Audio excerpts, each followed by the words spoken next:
Hello everyone. स्वागत है आपका इस प्यारे से यूट्यूब चैनल पे।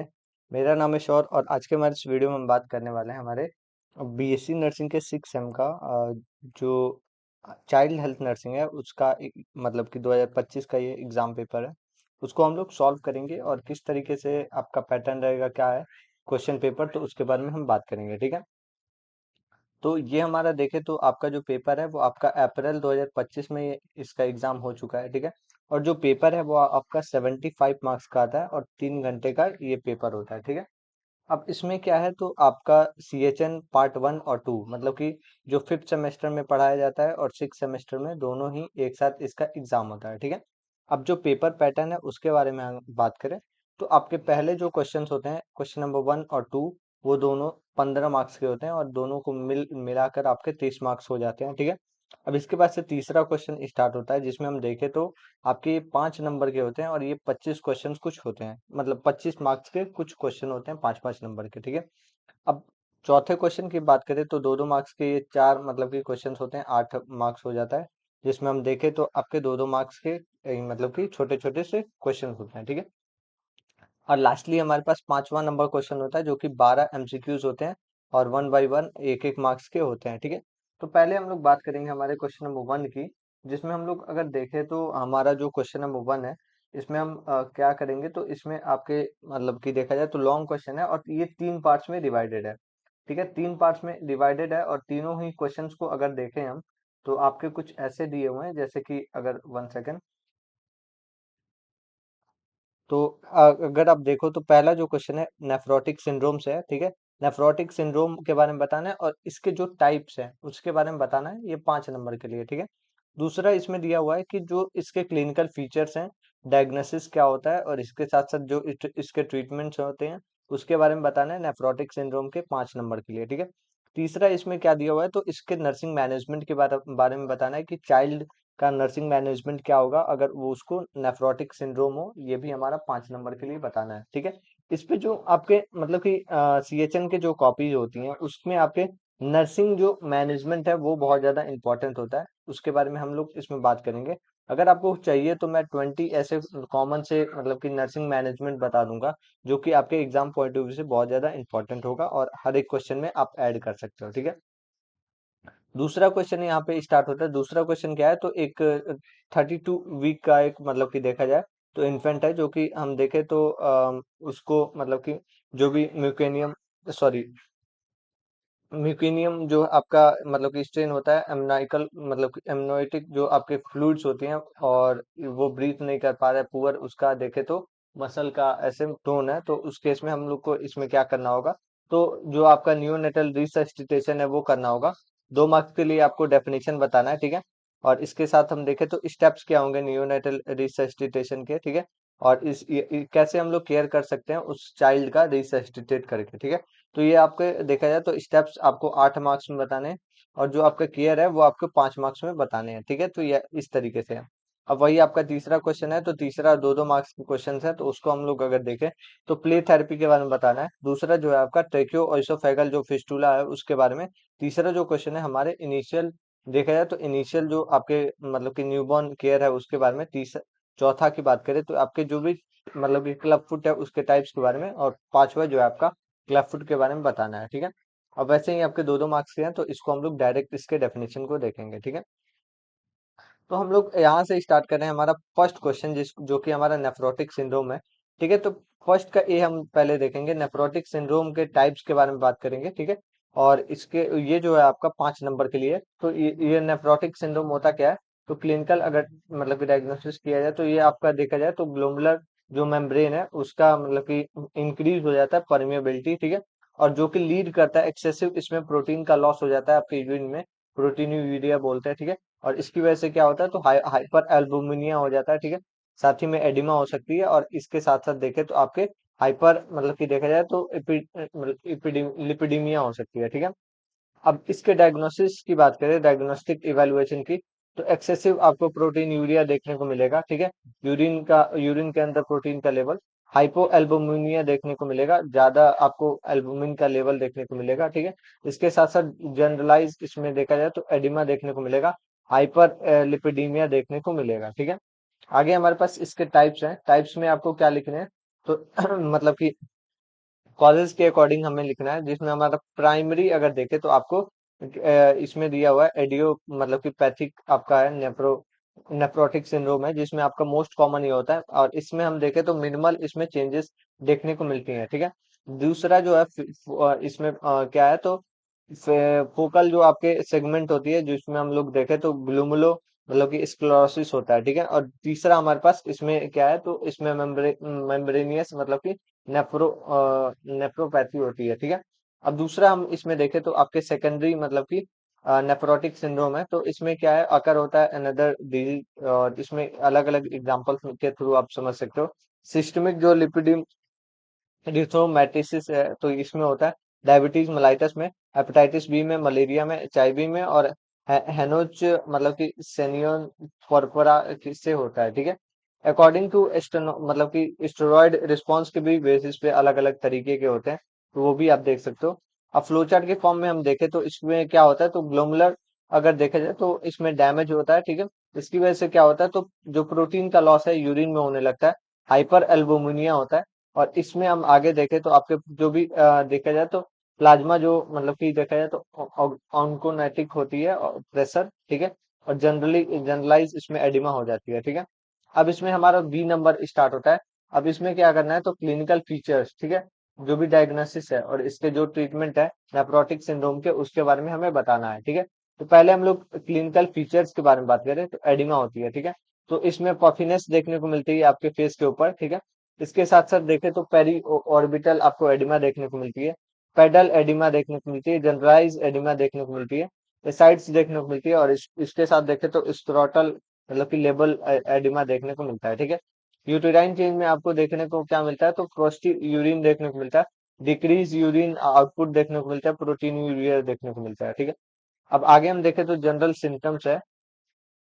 सिम्टम्स में हमें वीक मतलब कि देखा जाए तो वीक आपको सॉरी वेट गेन देखने को मिलता है, fatigue, poor appetite, abdominal pain, irritability हो गई, ठीक है। अब इसके जो भी मतलब कॉम्प्लिकेशंस की बात करें तो इन्फेक्शन हो गया, हाइपरटेंशन हो गया, थ्रोम्बोबाइसिस हो गया, थ्रोम्बोसिस हो गया, ठीक है। और इसके साथ साथ आपके एक्यूट मतलब कि किडनी इंजरी भी हो सकता है, ठीक है।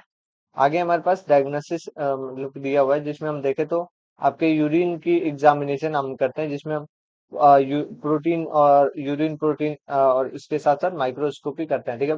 ब्लड ग्लूकोज है तो ब्लड टेस्ट भी हम लोग करते हैं, serum albumin, serum cholesterol, total protein, ये सब हम अलग अलग टेस्ट करते हैं, इन्वेस्टिगेट करते हैं, अल्ट्रासाउंड, और इसके साथ साथ चेस्ट एक्सरे, और जो भी आपके रीनल बायोप्सी होती है। अब तीसरा जो हिस्सा है इसमें ट्रीटमेंट का होता है, जिसमें मेडिकल में हम लोग कॉर्टिकोस्टेरॉइड देते हैं, ठीक है। अब इसमें जो हम मतलब कि देखा जाए तो चाइल्ड के बेसिस पे दिया जाता है, तो इसमें ज्यादातर ऐसे ध्यान दिया जाता है, और प्रॉपर तरीके से जो भी मेडिकेशन है वो प्रोवाइड किया जाता है, ठीक है। सीवियर एडिमा हो तो मतलब कि एल्बुमिन जो इन्फ्लेक्शन होता है वो यूज करते हैं, ठीक है। और अलग अलग जो एंटीबायोटिक है, इन्फेक्शन एब्सेंट है वो उस केस में, और इम्यूनो सप्रेशन देते हैं, ये इस तरीके से, ठीक है। नेक्स्ट हमारे पास नर्सिंग मैनेजमेंट है, और इसमें हम लोग क्या क्या करते हैं, तो इसमें अगर देखें तो हमारा पहले हम लोग नर्सिंग असेसमेंट करते हैं, जिसमें असेस करते हो जो भी आपके एनसीपी भी आप इसमें चाहो तो बना सकते हो, ठीक है। अब डायग्नोसिस है तो डायग्नोसिस को आप देखोगे, इंटरवेंशन को इसमें आप कर सकते हो। इंटरवेंशन में आप जो भी फ्लूइड मैनेजमेंट हो गया, रिड्यूस एडिमा हो गया, स्किन केयर हो गया, मतलब कि इसके इन्फेक्शन प्रिवेंशन हो गई, न्यूट्रिशन हो गया, या फिर अगर देखें तो जो भी मेडिकेशन एडमिनिस्ट्रेशन हो गया, पेशेंट का जो एजुकेशन है वो, और पॉसिबल जो मतलब कि देखा जाए तो कॉम्प्लिकेशन है वो सब भी आ जाते हैं, ठीक है। अब इस तरीके से आप इसको कंप्लीट करते हो, ठीक है। आगे हमारे पास नेक्स्ट टॉपिक है, इसमें हम लोग नेक्स्ट जो हमारे क्वेश्चन है उसके बारे में बात करेंगे। तो नेक्स्ट जो क्वेश्चन है वो हमारा किससे है, तो नियोनेटल रिसस्टिटेशन से है, ठीक है। 32 वीक का एक मतलब कि पेशेंट मतलब कि जो इन्फेंट है वो बॉर्न हुआ है, और इसके देखा जाए तो जो भी आपके म्यूकेनियम जो मतलब कि स्ट्रेन है, अमनाइटिक जो फ्लूइड्स है वो अब मतलब कि अंदर ले लिया, और उससे जो है ब्रीदिंग नहीं हो रही है, पुअर उसका मसल टोन है, ठीक है। इसके डेफिनेशन को पहले हम लोग लिखेंगे, जो नियोनेटल रिसस्टिटेशन क्या है, तो एक सीवियर मतलब कि सीरीज ऑफ इंटरवेंशन है, जो कि आपके इमीडिएट मतलब कि आफ्टर बर्थ दिया जाता है, जो कि मेंटेन करता है इफेक्टिव ऐसे ब्रीदिंग को, हार्ट रेट को, और इसके साथ साथ सर्कुलेशन को, न्यूबॉर्न में, ठीक है। और इसके साथ हम देखें तो एडुकेट मतलब कि मतलब कि बर्थ के टाइम में भी यूज होता है, ठीक है, क्राई करे। इसका गोल क्या होता है, तो प्रिवेंट करना हाइपोक्सिया से, और मतलब कि देखा जाए तो ट्रांसमिट करना, और इंट्रा यूटेराइनल और एक्स्ट्रा यूटेराइनल जो लाइफ है उसमें ट्रांसफॉर्म करना, ठीक है। इसके बाद से अलग अलग स्टेजेस हैं रिसस्टिटेशन के, तो इसको मैं सिंपल से मैं बता दे रहा हूँ, ठीक है। अब इसमें क्या होता है, तो पहले आपका बर्थ मतलब कि बेबी का बर्थ हुआ, ठीक है। उसको प्रोवाइड करो वार्म, ठीक है। एयरवेज को मतलब कि प्रॉपर पॉजिटिव रखो, पोजीशन में रखो, ठीक है। और इसके साथ हम देखें तो आपके जो एयरवेज है उसको क्लियर रखो, ठीक है। ड्राई और स्टिमुलेट करो, ठीक है। असिस्ट करो जो भी रेस्पिरेशन है और हार्ट रेट है, ठीक है। ये मतलब कि ये न्यू ये पीनिया हो गया, या फिर अगर देखें तो आपके मतलब कि गैस्पिंग हो गई, तो उसको भी आप देखो, ठीक है। उसको टैप करके निकालो, और इसके साथ साथ स्टार्ट करो पोजीशन करना, और इसके साथ साथ देखें तो पॉजिटिव प्रेशर मतलब कि वेंटिलेशन करो, और इसके साथ हम देखें तो री असिस्ट करो हर एक 30 सेकंड के बाद, ठीक है।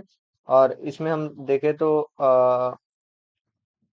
इसमें जो भी कंडीशन है उसको फॉलो करो, ठीक है। एचआर देखो कि उसका मतलब कि 60 से कम मतलब कि कम हो रहा है कि नहीं, ठीक है। इसके साथ साथ देखें तो एफिन जो भी आपके एपिनेफ्रिन है उसको दो, और वॉल्यूम को एक्सपेंशन करो, ठीक है। स्टेप्स जो है आपका वही, पहले क्या करना है, तो प्रिपेयर करना है जो भी डिलीवरी है उसके लिए, ठीक है। बिफोर डिलीवरी इनिशियल असेसमेंट करना है जो भी केसेस है उसको, ठीक है। प्रोवाइड करना है वार्म, ठीक है। और उसको बेबी को रेडिएशन वार्मर में रखना है, ठीक है। वेट वेट टॉवल यूज करना है, और इसके साथ साथ देखे तो वार्म मतलब कि ड्राई क्लॉथ्स यूज करने हैं। जो भी इथाइलिन जो भी वैप होती है उसको यूज करना है, और इसके साथ साथ प्री टर्म इन्फेंट जो है वो अवेलेबल कराना है, ठीक है। आगे हमारे पास क्या है, तो पोजीशन ऑफ एयरवेज है, ठीक है।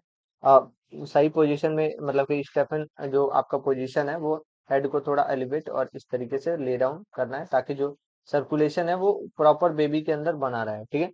अब इसमें हाइपर एक्सपेंशन करना है, एक्सेसिव इसमें मतलब कि इन्फ्लेक्शन करना है, ठीक है। क्लियर एयरवेज को रखना है, सक्शन ऑब्स्ट्रक्शन, और इसमें सबसे मतलब कि जो भी माउथ है उसको क्लियर करना है, ठीक है, सक करके, ठीक है। अब इसमें हम आगे बात करें तो ड्राई, और इसमें मतलब कि स्टिमुलेंट है तो ड्राई थ्रूली करना है, रब करना है, और इसके साथ साथ जो भी उसका फिट है, या फिर अगर देखे तो फ्लेट है उसको रगड़ना है, रब करना है, और इसके साथ हम आगे देखे तो असिस्ट करना है उसके जो भी ब्रीदिंग है और ये हार्ट रेट है उसको, ठीक है। ज्यादा नॉर्मल अगर देखे तो आपके नॉर्मल ये होती है, ठीक है। एपीनिया हो गया, या फिर अगर देखे तो गैस्पिंग हो गया, या फिर हार्ट रेट है, तो अगर ज्यादा है तो उस केस में भी देखना है, ठीक है। पॉजिटिव इसमें प्रेशर वेंटिलेशन देखनी है, पीपी भी देख बोल सकते हो, ठीक है। बिगिन कर सकते हो आपके गोल्डन मिनट्स को, ठीक है। यूज कर सकते हो आप बैग और मास्क, और जो भी वेंटिलेशन रेट है वो सब, ठीक है। आगे हमारे पास क्या है, तो आपके इसमें देखा जाए तो ऑब्जेक्टिव देखो तो रीअसेस करोगे हर एक 30 सेकंड पे, ठीक है। इसके साथ साथ हम लास्टली देखें तो चेस्ट कंप्रेशन और मेडिकेशन, इसके साथ साथ आपका ये खत्म यहीं पे होता है, ठीक है। ऑक्सीजन थेरेपी भी आप करोगे, ठीक है। तो ये सब आपका ऐसे था। अब हम आगे बात करें तो नेक्स्ट हमारे पास क्या है, तो आपका इसमें केयर ऑफ जो चिल्ड्रन है आफ्टर रिसस्टिटेशन क्या करोगे, तो इसमें एयरवेज को देखोगे, ब्रीदिंग को देखोगे, टेम्परेचर मैनेज करोगे, जो भी कार्डियोवेस्कुलर मॉनिटरिंग है वो करोगे, न्यूरोलॉजिकल ऑब्स्ट्रक्शन को देखोगे, फ्लूइड और इलेक्ट्रोलाइट सॉरी फ्लूइड और ग्लूकोज मैनेज करोगे, इन्फेक्शन से प्रिवेंट करोगे, न्यूट्रिशन से बचाओगे और डॉक्यूमेंट करोगे, और साथ ही में फैमिली सपोर्ट दोगे, पोजीशन पॉजिटिव पॉसिबल ऐसे कॉम्प्लिकेशन से बचाओगे। इस तरीके से ये खत्म होगा, ठीक है। तो अगर आप देखो तो जो 15 मार्क्स के क्वेश्चंस हैं उसमें आपको मतलब कि अगर देखें तो ये ज्यादा हो सकता है, तो 30 मिनट आप दे सकते हो, 30 से 35 मिनट, ठीक है। और इसमें आपके पेजेस की बात करें तो वैसे तो अब 40 पेजेस हो गए, तो इसको आप डिवाइड कर सकते हो 7 to 8 पेजेस में, आप इसको कर सकते हो, ठीक है। तो ये होना चाहिए आपका दोनों अलग अलग। आगे हमारे पास क्या है, तो शॉर्ट मतलब कि शॉर्ट नोट है जिसमें हम लोग देखें तो एक एक करके इसको हम लोग देखेंगे। तो पहले हम लोग प्ले थेरेपी के बारे में बात करेंगे, जो भी इसके सिलेक्टिव मटेरियल्स होते हैं अकॉर्डिंग टू एज ग्रुप, तो वो सब, ठीक है। प्ले थेरेपी एक तरीके से थेरेप्यूटिक अप्रोच होता है कि प्ले को यूज करके हेल्प कर सकें जो भी चिल्ड्रन है वो अपना इमोशन एक्सप्रेस कर रहे हैं, एंजाइटी और इसके साथ साथ जो नॉर्मल ग्रोथ और डेवलपमेंट कर रहे हैं, कोप कर रहे हैं जो भी इलनेस है उससे, ठीक है। तो ये आपका प्ले थेरेपी में आता है, ठीक है। ये जो है इसका काम क्या होता है, तो एंजाइटी और फियर को जो भी है उसको कम करना, ठीक है। इमोशनल एक्सप्रेशन को शो करना, प्रमोट करना, इनकरेज करना फिजिकल और इसके मेंटल एक्सप्रेशन को, ठीक है। इसके साथ हम देखें तो जो भी इसके कम्युनिकेशन है उसको इम्प्रूव करना, इनहेंस करना सोशल इंटरेक्शन को, साथ ही में इंजॉयमेंट और मतलब कि हॉस्पिटलाइजेशन के टाइम पे इंजॉयमेंट के लिए बहुत ज्यादा इंपॉर्टेंट होता है, ठीक है। अलग अलग एज ग्रुप के लिए अलग अलग मटेरियल्स भी हो सकते हैं, जिसमें हम देखें तो 0 से 1 के लिए क्या है, सॉफ्ट टॉय है। इसके साथ साथ देखें तो रेटल्स है, कलर मोबाइल्स है, इसके जो भी म्यूजिकल टॉयज है वो आ जाते हैं, टीथ आपके रिंग्स आ जाती है, और इसमें मिरर आ जाता है, ठीक है। दूसरा हम देखें तो टॉडलर के लिए क्या है, 1 से 3 के लिए बिल्डिंग ब्लॉक्स हैं, ठीक है। पुश और पुल आपके जो टॉयज हैं वो, इसके साथ साथ हम देखें तो बॉल्स हैं, ठीक है। स्टैकिंग रिंग्स है, पिक्चर बुक है, इसके साथ साथ शार्प शॉर्टन है, ठीक है। अब हम आगे बात करें तो तीसरा क्या है, तो प्री स्कूलर है, तो डॉल हो सकता है, टॉय किचन सेट हो सकता है, डॉक्टर किट हो सकता है, पजल्स हो सकते हैं, क्रियॉन्स हो सकती हैं, क्ले हो सकता है, या फिर अगर देखें तो ट्राईसाइकिल हो सकता है, ठीक है। स्कूलर के लिए क्या हो सकता है, तो 6 से 12 के लिए वही बोर्डिंग गेम, फिर आपके स्टोरी हो गया, क्राफ्टिंग, कंस्ट्रक्शन, ये सब आपके आ जाते हैं, ठीक है। एडोलसेंट के लिए वीडियो गेम हो गया, computers, music, books, support, sports इसके साथ साथ हम बात करें तो आर्ट मटेरियल, हॉबीज, और इसके साथ साथ जो भी ग्रुप एक्टिविटीज है उसमें, ठीक है। इसमें क्या होता है, तो कैसे प्रिंसिपल्स होते हैं, तो ये जो है एज ग्रुप के अप्रोच पे देखा जाता है, सेफ्टी और नॉन टॉक्सिक बेसिस पे, ठीक है। इसके साथ साथ फ्री शार्प एज देखा जाता है। आगे हम देखें तो इजी और क्लीन, और जो भी आपके डिसइंफेक्टेंट है उसको कर सकते हैं, ड्यूरेबल होता है और अट्रैक्टिव, और इसके साथ साथ देखा जाए तो कलरफुल होते हैं, प्रमोट कर सकते हैं जो भी क्रिएटिविटी और जो भी आपकी लर्निंग है उसको, ठीक है। नर्सिंग रिस्पॉन्सिबिलिटी भी वही सब होती है कि असिस्ट करना, डेवलप करना, हेल्थ को देखना, मेंटेन करना, क्लीननेस को सपोर्ट करना और इनकरेज करना, ये सब आ जाता है, ठीक है। अब हमारे पास क्या है, तो इसमें हमारे पास दूसरा टॉपिक है जिसमें हम देखें तो आपके डेफिनेशन और एक्सप्लेनेशन करनी है, ट्रैकियो ओसोफेगल फिस्टुला के बारे में, ठीक है। तो ये क्या होता है, तो आपके कंजेनाइटल एबनॉर्मलिटी में से एक होती है, जिसमें हम देखें तो एबनॉर्मल होता है कम्युनिकेशन ट्रैकिया और इसमें ओसोफेगस में, ठीक है।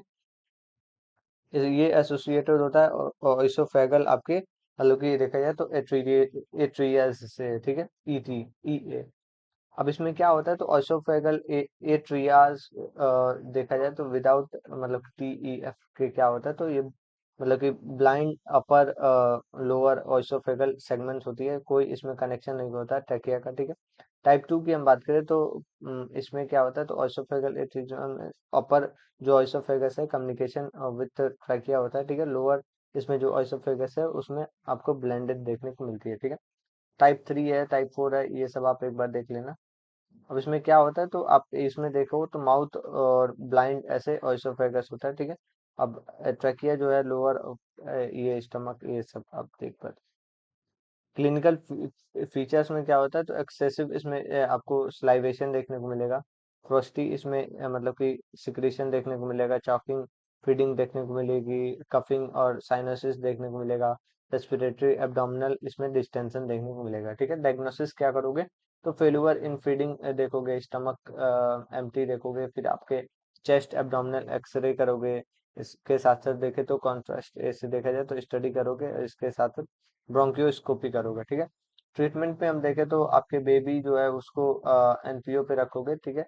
और कंटिन्यूअस ऐसे सक्शन पाउच, अपर पाउच का यूज करोगे, और प्रोवाइड करोगे जो भी देखा जाए तो आईवी आईवी मतलब कि फ्लूइड और एंटीबायोटिक, ठीक है।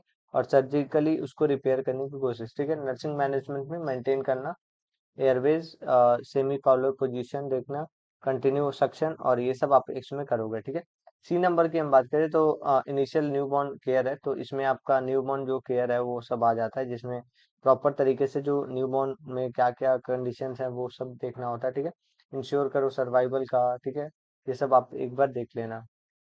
तो ये ऐसे रहता है। अब हम इसमें क्या क्या देखना होता है, तो पहला अगर हम देखें तो थर्मल प्रोटेक्शन करना होता है, कि अगर वो इंट्रा से एक्स्ट्रा में आ रहा है, एक्स्ट्रा यूटाइ मतलब कि यूटेराइन में, तो इसमें आपका जो इन्वायरमेंट है वो पूरा चेंज हो जाता है, ठीक है। तो उस समय पे कंगारू मदर केयर देना बहुत ज़्यादा इंपॉर्टेंट होता है।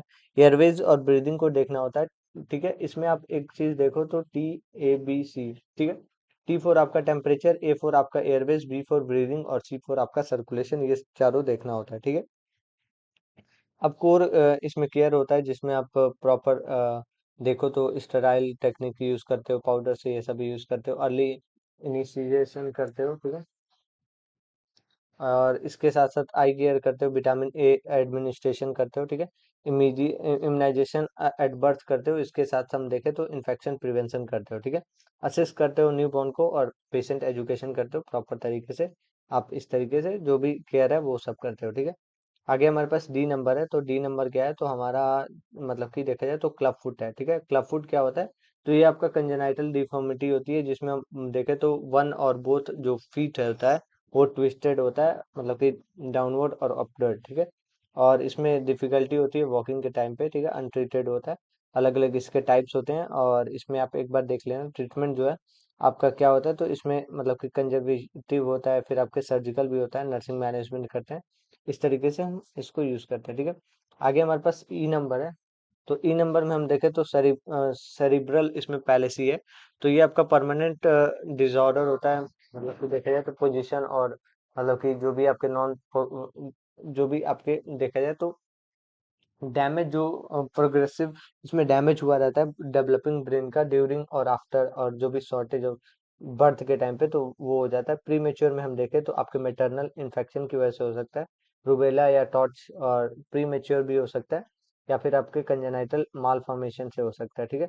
प्री नेटल में हम देखें तो आपके बर्थ के मतलब कि जो भी एफाइलेक्सी हो गई, या फिर प्री मेच्योर बर्थ हो गया, लो बर्थ वेट हो गया, तो उस केस में, ठीक है। पोस्ट नेटल में आपके मेलेंजाइटिस, इंसेफेलाइटिस, हेड का इंजरी हो गया, फिर आपके कार्नियाटिस से होता है, ठीक है। आगे हमारे पास टाइप है, टाइप में क्या है, तो पहला नंबर जो है मतलब कि स्पास्टिक, आपके अलग अलग ये टाइप्स आप एक बार देख लेना, ठीक है। 2 नंबर के क्वेश्चंस भी होते हैं, 2 नंबर के भी क्वेश्चन बहुत छोटे छोटे होते हैं, तो आप इसको एक एक पेज, दो दो पेज में आप कर सकते हो, ठीक है। और इसमें कुछ ज्यादा नहीं लिखना होता है, जो भी आपको पूछा गया है जो कंडीशन है, जैसे कि आप इसमें न्यूरो सॉरी नेफ्रोब्लास्टोमा है, तो उसको आप सिंपल वे में बताओ और इंट्रो डेफिनेशन लिख के खत्म करो, ठीक है। ऐसे ही आप सारे क्वेश्चंस को छोटे छोटे पार्ट्स में कर सकते हो, ठीक है। और लास्टली एमसीक्यूज है, तो एमसीक्यूज में क्या करना है, जो भी आपके कंडीशंस हैं, ए का 1 है तो ए का 1 कर दो, बी का 2 है तो बी का 2 कर दो, 3 है तो ये सब आप ऐसे सिंपली कर सकते हो, जैसे कि मैंने यहाँ पे लास्ट में ऐड कर रखा है, ठीक है। ये सिंपल आपका आंसर होगा, जो कि आप इसको फॉलो कर सकते हो, ठीक है। और अच्छे से अपना एग्जाम को दे सकते हो। तो ये ओवरऑल आपका पेपर था, वैसे तो ज़्यादा बड़ा है, और इसमें हम देखें तो लेंदी भी हो सकता है, तो अच्छे से आप टाइम ज़्यादा वेस्ट मत करना और सही से करना। और मैं ट्राई करूंगा कि और भी वीडियोस इस पे ला सकूं, और अगर आपको कोई डाउट है तो नीचे कमेंट में पूछ